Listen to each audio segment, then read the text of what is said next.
Hello बच्चों, मैं हेमंत प्रजापति आप सबका स्वागत करता हूं आपकी अपने ही चैनल एचपी केमिस्ट्री क्लासेस में। बच्चों, जैसा कि आपको विदित है कि आप हम लोग इस चैनल पर बात कर रहे हैं यूपी बोर्ड से रिलेटिव जो भी मतलब यूपी बोर्ड का जो एग्जाम होने वाला है ना आप लोगों का 12th क्लास का। तभी आप घबराए हुए बैठे होगे, नहीं बच्चों? लेकिन आप फिक्र मत कीजिए बिल्कुल भी। हम आपके लिए धीरे धीरे करके कुछ सॉल्यूशन लेकर आए हैं। आज तो ज्यादा नहीं है लेकिन बट नेक्स्ट टाइम पर आपको बहुत ही ज्यादा अच्छी से अच्छी फीलिंग आएगी। लेकिन बच्चों, जैसा कि आप यहां देख भी रहे होंगे, हमने हेड डाला सॉल्यूशन अर्थात बिलियन।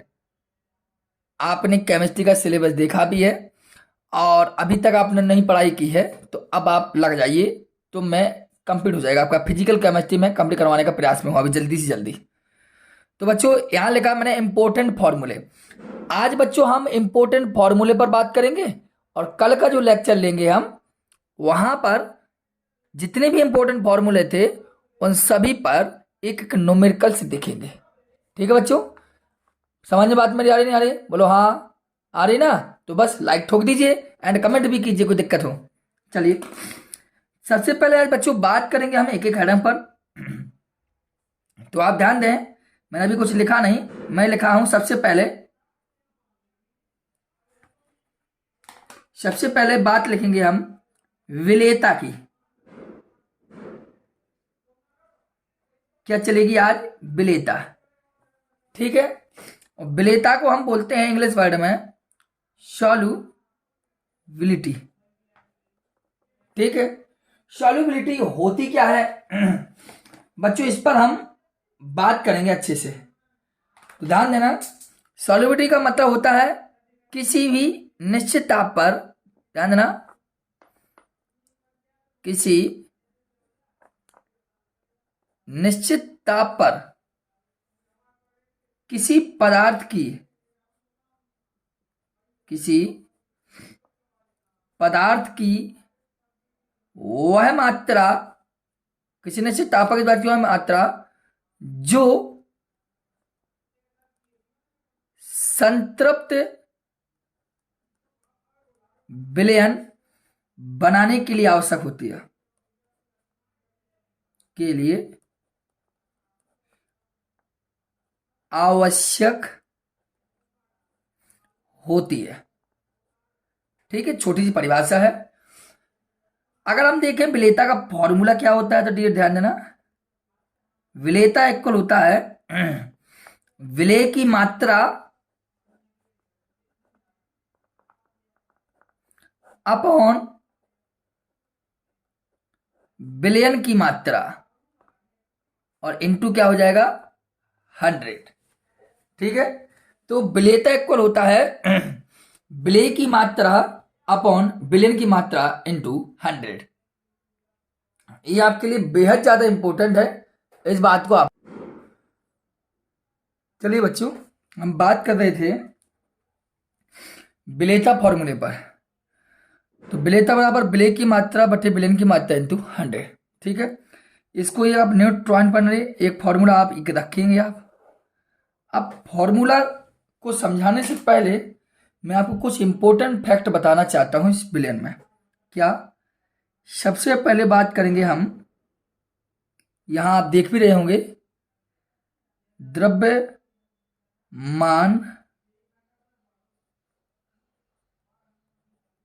प्रतिशत। रॉन्ग हो गया, द्रव्यमान प्रतिशत, जिसे हम बोलते हैं W/W%। ठीक? इसको आपको ध्यान देना। अगर क्वेश्चन आपसे पूछे कि द्रव्यमान प्रतिशत, ये W/W% का मतलब क्या होगा, तो एक एग्जाम्पल के थ्रू हम आपको जानकारी देंगे। ये बात ध्यान लीजिए, चाहे आपसे द्रव्यमान प्रतिशत पूछे और चाहे आपसे आयतन प्रतिशत पूछे, इस प्रकार अर्थात B/B%, या आपसे पूछे डियर बच्चों, यहीं पर लिख रहा हूं, ठीक है, कि द्रव्यमान, ऊपर कर ले रहा हूं, ठीक है, द्रव्यमान आयतन प्रतिशत, ठीक, अर्थात द्रव्यमान बोलते वेट एंड वॉल्यूम परसेंटेज। इसको जान लीजिए तीनों चीजों को। जानने के लिए एक बात ध्यान देना, जो मान आगे हमने लिखे हैं देखो, W B W, मतलब इसमें आगे कौन है W, इसमें आगे कौन है V, इसमें आगे क्या है W। तो ये जो मान दिए गए हैं आपको W B W, ये तीनों के तीनों जो मान दिए गए हैं आपके W B W W B W, जो आगे हैं वे सभी के सभी विलेय होंगे, वे सभी के सभी सॉल्यूट होंगे, और जो पीछे मान है ये आपके बिलियन होंगे। आगे जो मान है वो विलेय होंगे और पीछे जो मान है वो बिलियन होंगे। आगे जो मान है विलेय होंगे, पीछे जो मान है बिलियन होंगे। अर्थ जैसे हमने कहा 5% W/W HCl का विलयन, HCl का जलीय विलयन कह दिया हमने, सपोज दैट HCl का जलीय विलयन। तो इसका मतलब क्या हुआ, इसका मतलब देखो 5 पहले लिखा, फिर W, फिर परसेंटेज, फिर W, 5 फिर W, परसेंटेज W। तो इसका मतलब 5 और फिर W आ गया, इसका मतलब है ग्राम। अब 5 ग्राम क्या, ये क्या लिखा HCl, तो लिख देंगे HCl। तो 5 ग्राम HCl, किसमें 5 ग्राम HCl, फिर लिखा परसेंटेज, इसका मतलब है 100, फिर क्या लिखा W अर्थात 100 ग्राम। लेकिन पीछे वाला क्या हमने कहा था बिलियन, तो 100 ग्राम बिलियन में उपस्थित है। तो आप देखिए उपस्थित है, आपका देखते हैं 5 ग्राम HCl 100 ग्राम बिलियन में उपस्थित है। इसका मतलब 5 ग्राम क्या हो गई, विलेय की मात्रा। 5 ग्राम क्या होगा, विलेय की मात्रा, और बिलियन की मात्रा कितनी है 100 ग्राम। तो विलायक की कितनी आ जाएगी, कितनी आ जाएगी बोलिए, 95 ग्राम। आई समझ में। तो बिलियन इस प्रकार माने, इसी प्रकार हमने इसको इसमें कर दिया क्वेश्चन आपके लिए कि 5% उसे B परसेंटेज, वही ले लिया हमने HCl, सेम HCl का बिलियन। तो मतलब क्या होगा, मतलब आप खुद जानिए क्या होगा, 5% भी बड़ी हुई का तो लगी 5 और B है तो ml का है HCl, फिर कहते रहो B फिर तो 100, अब लेकिन क्या होगा ml, तो क्या हो जाएगा, अब हो जाएगा 100 ml, ठीक है। तो 100 ml बिलियन में उपस्थित है, ठीक है। मतलब आगे वाला बिलियन तो पीछे वाला बिलियन, इस बात को आप हाँ ध्यान रखना है। इस पर यहां दे दिया जाए कि 5% W/B, कोष्टक में लिख दिया HCl, ऐसा लिख दिया, तो 5 फिर W तो 5 ग्राम, फिर लिखा 5 ग्राम क्या HCl, फिर का परसेंट मतलब 100, फिर B है तो ml, और क्या है बिलियन में। बात समझ में ही समझ में ही। अर्थात इन सभी के लिए हम फॉर्मूले बनाएं तो पहले वाला क्या होगा बिले, दूसरे वाला क्या होगा बिलियन, पहले वाला क्या होगा बिले, दूसरे क्या होगा बिलियन, पहला क्या होगा बिले, दूसरे क्या होगा बिलियन। तो इसके लिए यदि फॉर्मूला बनाएं तो बच्चे ध्यान देना, यहाँ पर लिख रहा हूं मैं। तो द्रव्यमान का फॉर्मूला क्या होगा, पहले वाला लिख रहा हूं यहाँ देखना, पहला विलेय है तो लिख दिया हमने विलेय की मात्रा काय में ग्राम में होगी, बटे बिलियन की मात्रा, क्योंकि पीछे वाला क्या होगा बिलियन की मात्रा, और परसेंटेज है तो कितना होगा 100 का मल्टीप्लिकेशन, बस। इस तरह अगर हम दूसरे की बनाए B, तो पहले वाला क्या होगा बिले, तो होगा बिले, लेकिन B क्या है आयतन की दिखाती है, तो बिले का आयतन, और पीछे वाला क्या होता है बिलियन, तो पीछे भी बिलियन है, पीछे बिलियन होगा, और B है तो आयतन, तो बिलियन का आयतन, और परसेंट निकालना है 100 का गुणा। अगर 30 से निकालना देखो आगे कहा है विलेय, तो विलेय की मात्रा अपॉन विलयन का आयतन, आयतन और परसेंट निकालना था 100। बताइए समझ में आई। तो कहने का मतलब मेरा यह है कि इसके लिए आप ये ध्यान, जो आगे होगा वो विलेय होगा, जो पीछे होगा ब्लैक होगा। देखिए हमने फिर दोबारा कहता हूं, देखिए जैसे हमने सपोज दैट कह दिया कि 10% बी बटे बी NaCl का अर्थ बताइए। तो 10 आगे लिखा तो बी आगे लिखा, परसेंटेज लिखा तो बी पीछे लिखा, तो 10B मतलब 10 ml, लेकिन कहा NaCl, लेकिन जो कहा होगा परसेंट मतलब 100, किस में है फिर बी, तो ml काय में, बिलियन में। बताइए समझ में, इस बात ध्यान देना आप। किसी भी प्रकार की कोई समस्या हो, ये उदाहरण तो है आपका वाले का, मतलब एग्जाम्पल दे रहा था मैं थोड़ा, एक एग्जाम्पल इस तरह में, समझ में बात बढ़ आई। तो ये आपके द्रव्यमान प्रतिशत या आयतन प्रतिशत की बात थी, जो आपने समझी है और समझने का प्रयास भी किया होगा। ठीक है, ये बात ध्यान देना। अब क्या होगा आगे, आगे की बात करते, देखो आगे बात करते हैं हम यहाँ पर। ठीक है, अब आइए यहाँ पर, ठीक है, अब ध्यान देना। अब हम आप जानते हैं अच्छे से मोलरता के बारे में। मोलरता जिसे हम बोलते हैं मोलेरिटी, इसका न्यूमेरिकल्स निश्चित बनता है, जो हम आपको आने वाले लेक्चर में क्लियर करेंगे। तो मोलरता क्या होगी, ध्यान देना। मोलरता बराबर, ध्यान देना, एक मिनट क्लियर होना।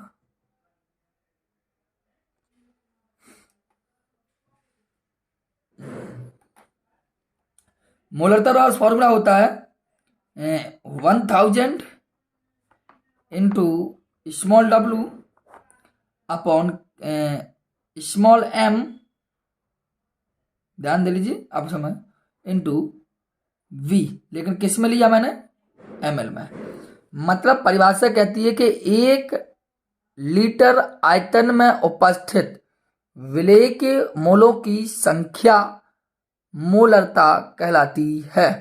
ठीक, और मोलरता को हम कैपिटल M से रिप्रेजेंट करते हैं।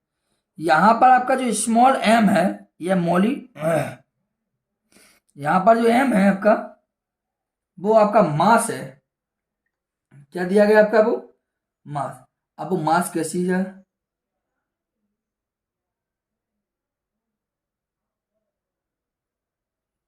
देखना, आपको क्या दिया, मास। मास लेकर किस चीज का, विलेय का मॉलिक्यूलर वेट है भैया, विलेय का अणु भार है। क्या दिया गया है, विलेय का अणु भार। ठीक, और स्मॉल w जो दिया है, वो विलेय का या विलेय की मात्रा दी गई है। और जो बी दिया है आपको डियर, वो वॉल्यूम अर्थात आयतन को बता रहा है। बताइए तीनों चीज समझ में आ गई। तो ये हमने बात की मोलरता की, कि मोलरता होती क्या है या मोलरता किसे कहते हैं। अब आप बताइए कोई समस्या या आपकी क्लियरिटी ना होती हो तो हम आपको इस क्लियर करें। ठीक है, ये आपकी हमने मोलरता पर बात की। ठीक है, अब मोलरता के बाद हम बात कर रहे हैं आगे मोललता पर। तो मोललता यहां लिख रहा हूं मैं, ध्यान है, स्पेस है, मोललता।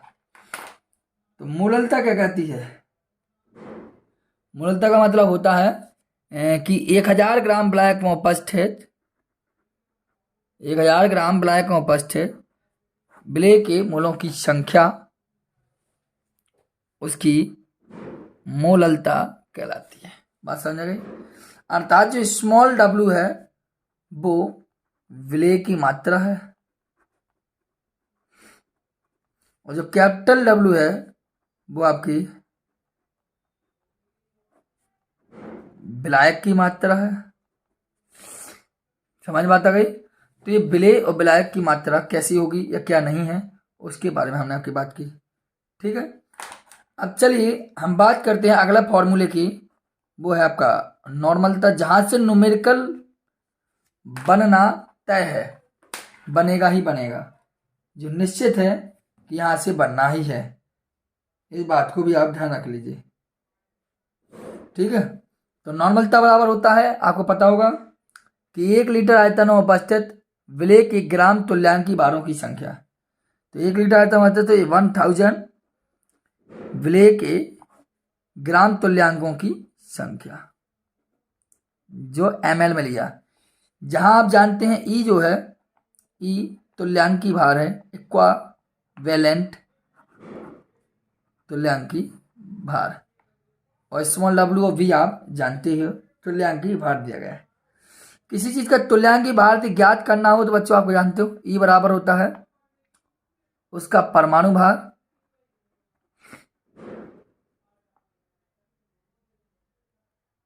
या उसका अणुभार, और ऑबलिक में होगा आपका क्या, उसका परमाणु भार या उसका अणुभार। ऑबलिक होगा उसकी H+ की संख्या या OH- की संख्या। बात समझ आ रही? तो H+ की संख्या और OH- की संख्या चाहिए। जैसे हमने कहा डियर कि NaOH का इक्वावेलेंट वेट ज्ञात कीजिए, तो हम कैसे ज्ञात करेंगे इसका वेट, अब ध्यान देना। तो सबसे पहले क्या करें, इसका हम निकालेंगे भार। तो Na का बनेगा, तो Na का होता है 23 प्लस ऑक्सीजन का होता है 16 एंड हाइड्रोजन का 1, टोटल आएगा 40। अब ई निकालना है। ठीक है, क्या निकालना है आपको, ई। तो ई निकालेंगे तो क्या करें, भार रखेंगे, तो भार 40 है तो 40 होगा। अब देखो इस H+ और OH- संख्या कितना है, OH- इसमें कितना है, ओनली 1, तो कितने का, ओनली 40। बात समझ में आ रही? तो तुल्यांकी भार हम कैसे ज्ञात करते हैं इस चीज का, वो आपके सामने स्पष्ट रूप से हमने दिया है। बात समझ में आई, समझ में आ रही? तो ये तुल्यांकी भार हम कैसे ज्ञात करते हैं आपके सामने हमने क्लियर किया। ठीक है, बताइए कोई दिक्कत, आपको समस्या?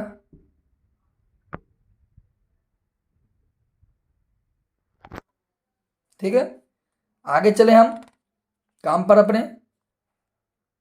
ठीक, आगे चलते हैं। यहाँ आइए, आप देखिए, ये हमारी तो मूललता और नॉर्मलता पर बात हुई। ठीक है, अब हम बात करते हैं आगे। देखिए आना थोड़ा सा, देखिए अब हम आगे चलेंगे।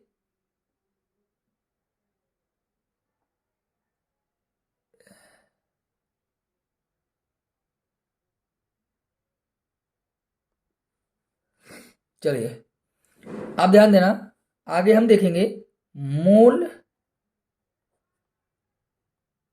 प्रभाज,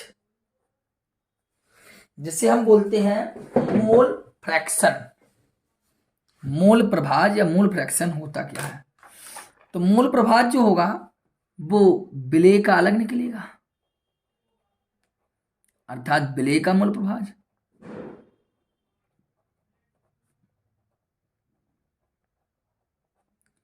और इसी प्रकार विलायक का भी मूल प्रभाव निकलेगा, विलायक का मूल प्रभाव है, और दोनों को मिला दीजिए तो विलयन का मूल प्रभाव हो जाता है। सपोज दैट विलेय का मूल प्रभाव हमने माना एक्स ए है, और सपोज दैट हमने विलायक का मूल प्रभाव माना एक्स बी। तो विलेय का मूल प्रभाव मतलब small N upon small N plus capital N, और विलायक के मूल प्रभाव capital N upon capital N plus small N. क्योंकि आप जानते किसी भी चीज का मूल प्रभाव निकालें आप, जिसका भी निकालें उसको एक बार ऊपर और दोनों बार नीचे, एक बार ऊपर और फिर नीचे। मतलब आप खुद जानते हैं कि स्मॉल एन क्या है, विलेय के मोल, विलेय के मोल, और कैपिटल एन क्या होगा, मोल कैपिटल एन भी कहलाएंगे बट ये हो जाएंगे विलायक के मोल। बस है, या आप ऐसा जान लीजिए कि X A plus X B equal to होता है 1। अगर इन दोनों को आप जोड़े हैं तो ब्लैक के मूल प्रभाज और ब्लैक के मूल प्रभाज का जो योग होता है वो कितना होता है? ओनली 1 होता है, 1। बस समझे समझे? तो ब्लैक ब्लैक के मूल प्रभाज का जो योग होता है वो कितना होता है? 1। बताइए, समझ में आ गई इतनी बात? तो ब्लैक ब्लैक के मूल प्रभाज हमने कहा दिया। ठीक। अब मूल प्रभाज के बाद यदि बच्चों हम देखें तो हमारे बात पर आइए परासरण दाब पर। सभी फॉर्मूले कंप्लीट करेंगे हम इस लेक्चर में आज। परासरण दाब, परासरण दाब के साथ की बात करें यदि हम, तो परासरण दाब की यदि बात करें तो इसे बोलते हैं ऑस्मोटिक प्रेशर, अर्थात इसे हम पाई से भी लिखते हैं या हम इसे पी से भी लिखते हैं। अर्थात पाई बराबर फॉर्मूला होता है CST, एक फॉर्मूला ए बनता है। लेकिन ये फॉर्मूला आया कहां से है उसको आप थोड़ा ध्यान से सुनना। ठीक है, आपको पता होना चाहिए सूत्र होता है पाई बी या PB बराबर NST, और पाई जहां की तरह रखी रही है हमने, और N के बटे में ले गए B और हो गया CST। और बच्चों आपको बता दें N बटा B ही कहलाती है C, B ही कहलाती है C। तो C उठा के रख दे तो पाई बराबर हो गया CST। ठीक है, जहां S आपको X आपका मान दिया हुआ 0.0821 लीटर वायुमंडल प्रति केल्विन मोल। ठीक है, ये आपका परासरण दाब के लिए मान दिया होगा। ठीक, अब कभी भी हल कर सकते हैं कोई भी न्यूमेरिकल्स को, इसी अकॉर्डिंग हम आपकी आगे बात करेंगे। ठीक, इतनी बात समझ जाएगी बच्चों? ये न्यूमेरिकल समझ में आया नहीं आया? समझ में आ गया हो तो चलो आगे बात करते हैं हम। ठीक है, आगे यदि देखें बच्चों तो हम अगला न्यूमेरिकल से बात करें तो आप आइए मेरे हिसाब से वाष्प दाब का आपेक्षिक अवनमन पर।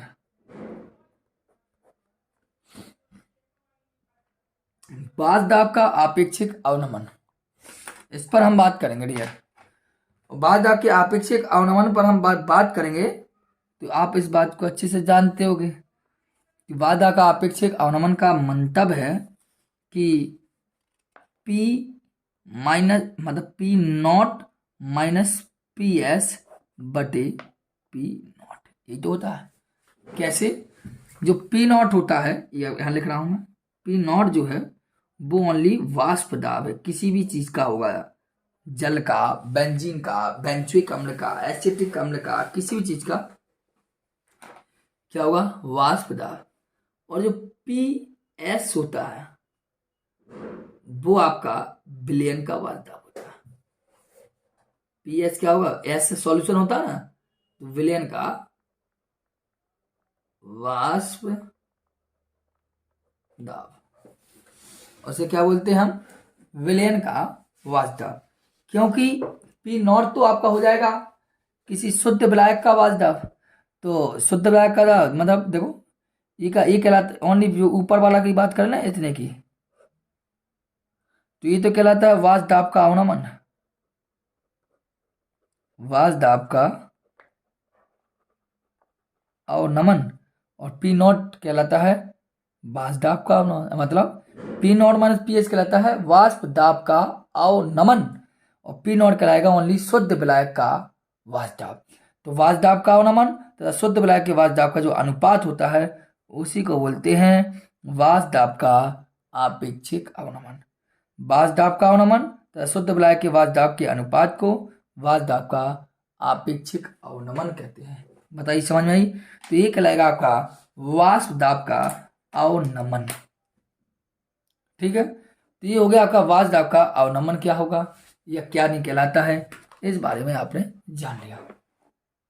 ठीक है, आगे चले बच्चों, तो आगे चलिए देखिए, आइए अब आगे बात करने बाद अब आपने देखा होगा फॉर्मूला बनता है राउल्ट के नियमानुसार। अभी मैं एक लेक्चर लेके आऊंगा नियमानुसार। देखो राउल्ट के नियमानुसार अगर देखें तो एक फॉर्मूला बनता है आपका P naught P S by P naught बराबर में होता है small W into capital M upon capital W into small M.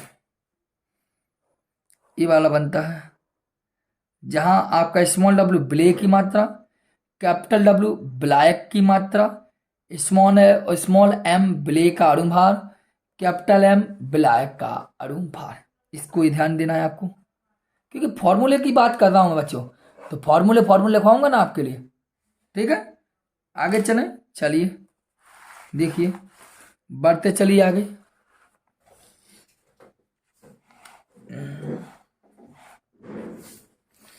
चले ना, चलिए जहां तक भी हो गया उसके बाद हम आगे काम करते हैं अपना। ठीक है, एक मिनट के लिए रुकना, समझ में आएगा आपको, नहीं है तो बताना। सही फॉर्मूला राउल्ट के नियम के अनुसार फॉर्मूला हो जाते हैं तो आपको पता होना चाहिए क्वथनांक पर बात होती डियर। क्वथनांक के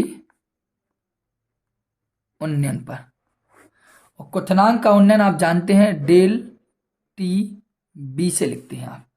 और राउल्ट का नियम कहता है डेल टी बी जो होती है वो समानुपाती होती है मोलल सांद्रता की। और डेल टी बी आप जांगिता रखे रहिए, और यहाँ समानुपाती मोल सांद्रता का सूत्र है 1000 गुणा small W upon capital W into small M. और डेल टी बी आप जांगिता रखने रहने दीजिए, समानुपाती चिन्ह हटाओ, यहाँ लगाइए के, क्या लगाइए के, क्या लगाइए के, और लगा दीजिए बी। और जांगिता आपका मान होगा वही 1000 गुणा small W upon capital W into M. ये फॉर्मूला आपका बन जाता है क्वथनांक के लिए। तो यहाँ के भी जो है आपका वो है उन्नयन स्थिरांक, वो है आपका उन्नयन स्थिरांक, इस बात को ध्यान देना। ठीक है, और डेल टी भी तो आपको पता ही है क्वथनांक का उन्नयन है, क्वथनांक का उन्नयन, बस समझ गई। तो यहाँ पर न्यूमेरिकल्स बनता है जो आप जानते हैं, यहाँ स्मॉल एम होगा वो आपका विलेय का अणुभार होगा। ठीक, इसी प्रकार आपका बनेगा हिमांक, हिमांक का अवनमन। और हिमांक के अवनमन देखो तो सेम कंडीशन है, यहाँ लिखा डेल टी है और बी की जगह कर दो एफ। क्यों? एफ से हो जाता है फ्रीजिंग, एफ से क्या हो जाता है फ्रीजिंग, मतलब हिमांक इक्वल टू के है जहां वहां एफ की बी की जगह एफ कर दीजिए इंटू, और जाके जैसे 1000 गुणा small W upon capital W into small M. ठीक है, और यहाँ वही प्रक्रिया होगा, ये हो गया आपका इसका फॉर्मूला जी। आप खुद जानते कि आप क्या होगा यहाँ अवनमन स्थिरांक, अवनमन क्या होगा अवनमन स्थिरांक। के भी है उन्नयन स्थिरांक, के एफ है अवनमन स्थिरांक, और डेल टी एफ क्या हो जाएगा, डेल टी एफ होगा हिमांक का अवनमन।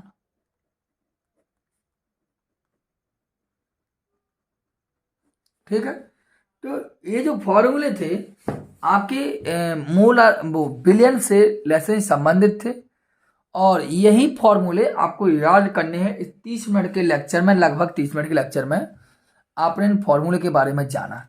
हम आपसे यही निवेदन करेंगे डियर बच्चों कि इन न्यूमेरिकल्स को आप अच्छे से अवश्य देखें। मेरी बात समझ में आ रही? बार बार मैं यही कहूँगा आपको कि क्या जरूरी है क्या नहीं है वो आपको ही पता है। मैं जाते समय एक बात अवश्य कहूँगा बच्चों कि आने वाले समय में आप मुझसे पुनः मिलना। मैं इसी पर कुछ न्यूमेरिकल्स भी डालूंगा जो बिलियन से संबंध होंगे, या यूपी बोर्ड्स की जो इम्पोर्टेंट चीज़ें चलती हैं वो आपको हम देख के चलते आएंगे, जिससे आपका अच्छे से अच्छा बेटर होगा। और कोई समस्या हो तो बताइए। चैनल पर यदि नए हों तो निवेदन आपसे यही है कि HP केमिस्ट्री क्लासेस को आप सब्सक्राइब अवश्य कर लीजिए, क्योंकि मैं दावा करता हूँ कि आने वाले समय के लिए जितना भी एग्ज़ाम आपका यूपी बोर्ड का होना है या किसी बोर्ड का होना है, उसमें जो इम्पोर्टेंट क्वेश्चन होंगे सभी के सभी आपके लिए हम ला कर आएंगे। और निश्चित 99.9% से भी हम कह सकते हैं ये आपका फंसेगा ही फंसेगा। ठीक बच्चों, चलिए चलते हैं, हम नेक्स्ट लेक्चर मिलते हैं। धन्यवाद।